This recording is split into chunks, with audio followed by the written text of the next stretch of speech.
咁啊，中山咧就係香港人最中意置業嘅地方啊！最中意置業嘅地方啊！咁啊，香港人最中意係三鄉嘅，好似係嘛？近啲。三鄉啱先食嗰度啦。啱先我哋五桂山。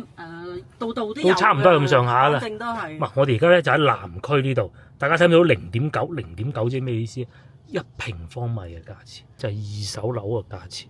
咁啊，是但揀一個最近嘅落去睇下啦。呢個星匯雲錦18年樓齡。哇！睇過人哋住過嘅啦，係啊，仲有大車位啊呢個。88萬，100平方米。係啊。哦，8000蚊啊！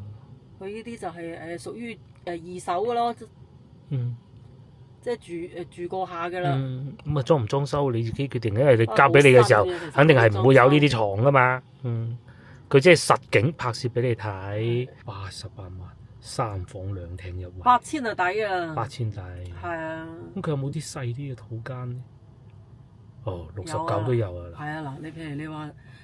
咪但係大信新都會咯，就係呢個位置咯，別租房了啊！叫佢意思咩咧？即使話月供都係2000蚊，你就唔好租房啦。69萬啊，首付10萬蚊啊，然之後月供2000幾。佢意思係你擺低10萬蚊咧，個月就唔好去交租啦，就嚟供樓好過。咁你供30年嘅啫又。係嗰個就另當別論啦。可能都未止30-40年。但係呢個都唔錯啊！個景望出去幾靚。